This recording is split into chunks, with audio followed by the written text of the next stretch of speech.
A woman is dead after a brutal killing. 29-year-old Bryce Anderson is facing charges of first-degree intentional homicide in the death of Kristen Johnson. Johnson and Anderson lived together in the village of Holmen with their 2 boys. News 8's Keely Arthur joins us now with more. Lisa, police were called to a home on South Cedar Avenue in Holmen just after 7 last night to do a welfare check on Bryce Anderson after he made comments about killing someone and saying he was suicidal. When authorities arrived, they found a large pool of blood in a bedroom and then discovered the suspect's girlfriend's body in the garage of the home. Now, before we start this story, I want to warn you that some of the details are disturbing.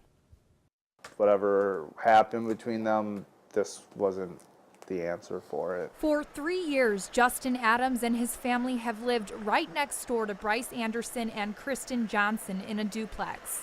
Yeah, we were friends, you know, she came over, we would have fires outside. Her kids would come over, hang out. And while Adams admits Anderson and Johnson weren't the happiest, every couple, you know, argues.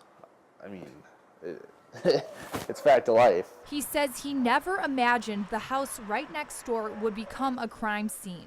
My wife called me and said something happened next door. According to the La Crosse County criminal complaint, Anderson confronted Johnson the morning of Sunday, March 1st. During an argument in which Anderson accused Johnson of having an affair, Anderson placed a belt around Johnson's neck. She swung a hammer at him, and he took the hammer and struck her in the head several times. He then cut her throat with a box cutter. We actually never heard anything. Anderson then fled to Beloit before returning to Holmen, but was gone by the time police arrived Monday night to investigate the home. Because they didn't have him yet, we didn't stay here last night. Holmen police found Johnson's lifeless body covered in a blanket. She didn't deserve what happened to her. After a search involving multiple police departments, Anderson was taken into custody in Iowa Tuesday morning. Now that, you know, they have him, we feel safer. Although Adams has peace of mind that the situation is under control, he says that doesn't change the fact that the 2 children next door are now motherless. She was wonderful. She loved her kids. What could I have done to prevent this? That's always going to be there.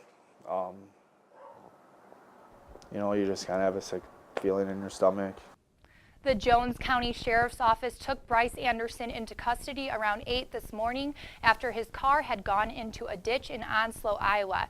He is in the Jones County Jail and is awaiting extradition back to Wisconsin. Thank you, Keely.